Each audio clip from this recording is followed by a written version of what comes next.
Hi, I'm Mike Luoma. I'm a science fiction writer, a comic book writer, radio host, and a podcaster. I host the weekly glow-in-the-dark radio podcast. I've written the Vatican Assassin trilogy, Vatican Assassin, Vatican Ambassador, and Vatican Abdicator.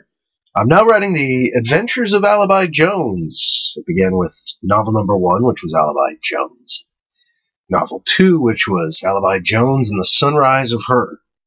Now, I just finished podcasting Alibi Jones and the Sunrise of Her on my glow-in-the-dark radio podcast last week. So I was trying to figure out what to do next and decided it would be cool to do Vatican Assassin, go back and do a kind of encore presentation.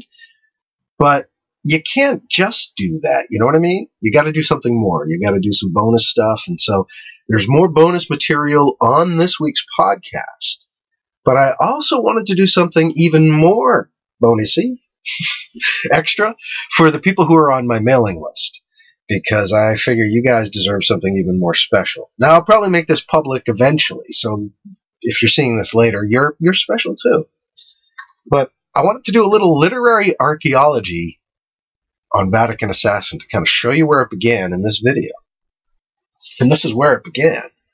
This is the original short story that I wrote that turned into Vatican Assassin. Oh, there we go. I'm trying to give you the chance to see it there. The first line, it was supposed to be easy this time. But yeah, this was the original short story. God, you know, trying to find a date here is tough. I think it was sometime in the mid-90s, judging by the other stuff that's written on here. It was supposed to be easy this time. Only one man to kill and get out clean. Reagan Town was a crowded, messy place. It was supposed to be easy, damn it. So it was a little more pulpy, and the governor was a guy at this point, not a woman, as she turned out to be, Meredith McIntyre. That's who he ends up killing.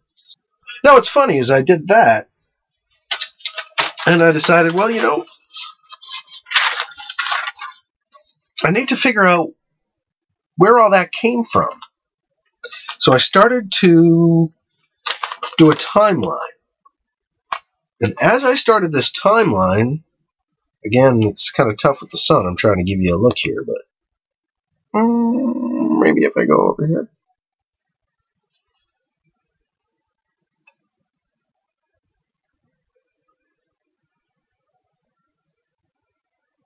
No, anyway, you get the idea. I was timelining from when I first wrote the story to about when it took place. Now, as I was doing this background work, I lost this. I lost the original short story. So, in the midst of writing out that outline, which became the history of the future, there.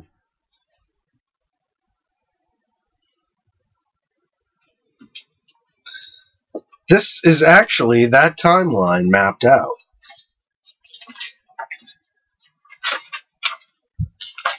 From about the year 2000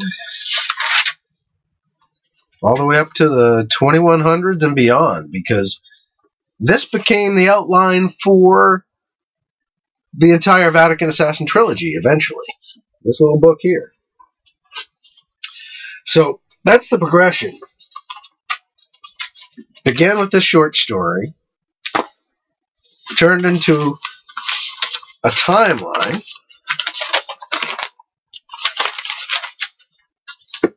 and then the timeline was expanded into this future history. And the original short story was lost.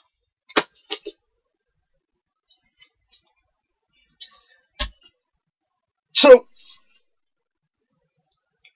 I wanted to write Vatican Assassin, but I had lost the original short story. At the time, I was reading a book by Joe Straczynski. He's the guy who did Babylon 5, and Babylon 5 has, in different ways, been an influence on Vatican Assassin, primarily by rekindling my love for science fiction at the end of the 90s. But I was reading his book on script writing, And I thought, well, maybe that's a way to recreate Vatican Assassin. The first story is by trying to write it as a TV script.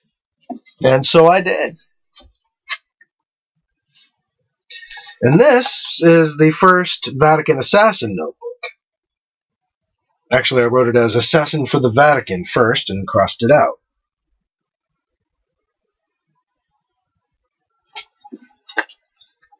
But as you can see, when you open it up, it's divided into acts. Acts 1, 2, 3, 4. Actually, there's a new Act 4. See? New Act 4. And it's got a big old fat-ass intro, too. Look at that, man.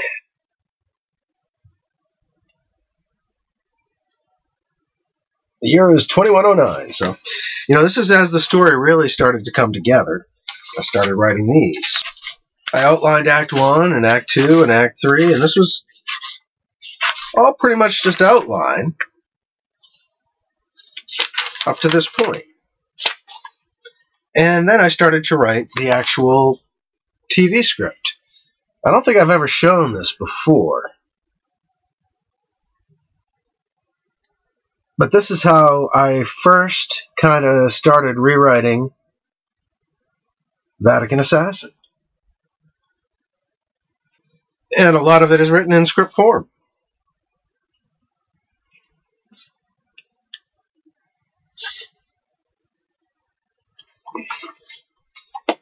Now, I abandoned that after a while and kept writing it more as just regular prose. I mean, just a couple pages from what I just showed you. But this is just the first Vatican Assassin notebook. It goes on into 2 and 3. I do like the art on this cover. I don't know if you can see that. I'm starting to get an idea of what I thought BC should look like. I love writing in these notebooks. 5. Now, see, this says the project and beyond, so for those of you who might have encountered this story earlier, yes, this is where it starts to go a little bit further. These are the entire Vatican Assassin trilogy now being mapped out. Part 6, it's still called Vatican Assassin here. Part 7, Part 8,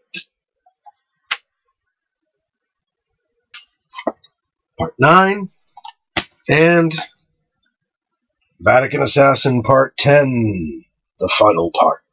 So yeah, if you want to see it in real terms, this is the Vatican Assassin trilogy in longhand form, as it was originally written.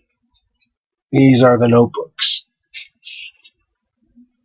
So yes, this is my literary archaeology. I said I was going to show you the building blocks of Vatican Assassin, so here they are.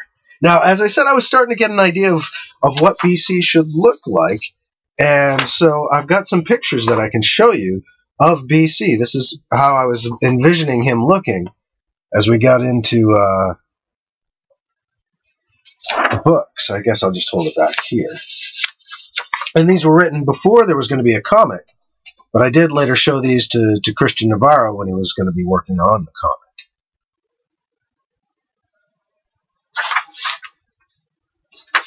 Just some quick sketches of BC as I envisioned him. Blah. I am BC. And I actually drew the Domo and the Flays. I don't know what I've done with the Flays picture, but I found the original of the Domo too, so you can get an idea of what I thought they should look like. Oh, that's better. Domo.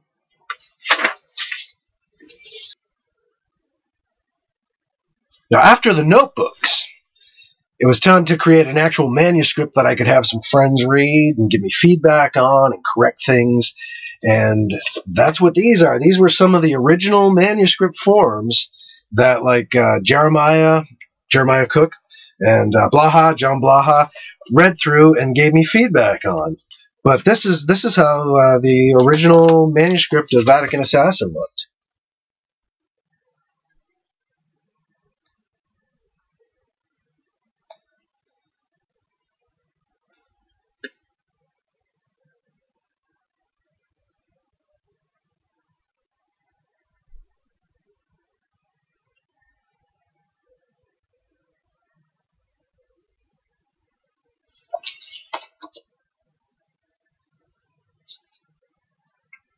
And I thought there'd be corrections in here, but I guess I had them give me their corrections on other pages. But this is as close as I got to what eventually became the actual book, Vatican Assassin.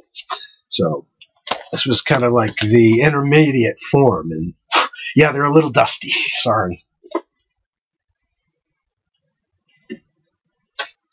In 2005, when I wanted to put Vatican Assassin out, I went through Lulu.com and did a proof to see what it would look like.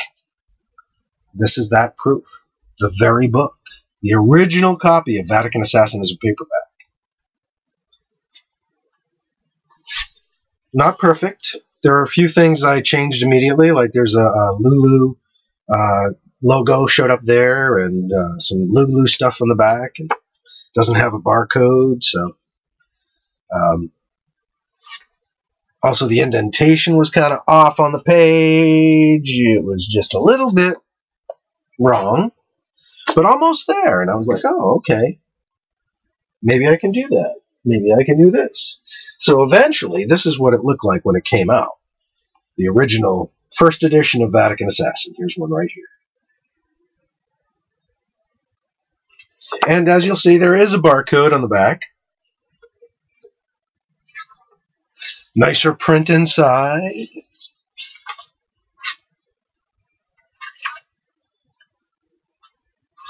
And it just reads a little bit better. It looks a little bit more like a real book inside.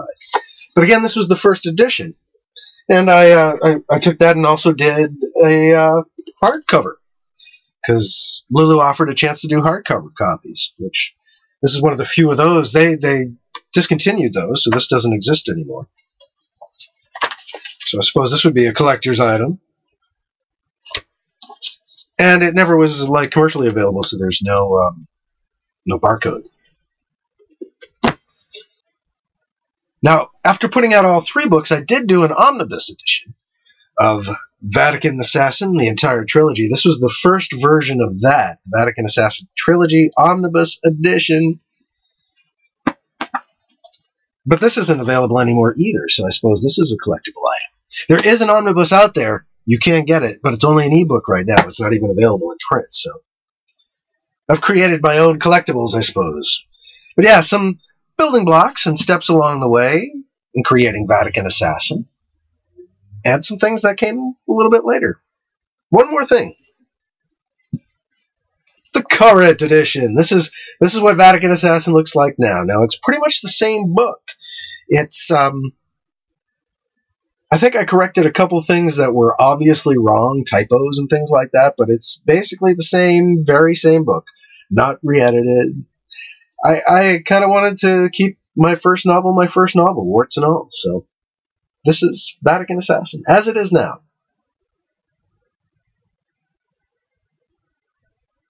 And it's available in paperback at Amazon, at Barnes & Noble, and at Drive-Thru Fiction, if you're looking to put it up on the shelf. So this is a little bonus video that I put together for my mailing list, folks, and then I'm going to probably later release to the greater world. But once again, my name is Mike Luoma, that guy who wrote all these books and narrates them. And I put out the Glow in the Dark Radio podcast every week. So just go to glowinthedarkradio.com for a link to all my books and the podcast, my blog. And if you're in Vermont, you can also hear me on the radio, as I'm a host on The Point, which is Vermont's independent radio network. Adult Alternative is our format. I'm on from 10 a.m. to 3 p.m. every day, and I'm the station's music director. So, once again, you can hear me all the time. Thanks for checking out this video. Thanks for checking out my books, my podcast, what have you. And once again, if you need anything, there are links to everything at glowinthedarkradio.com. Thanks again.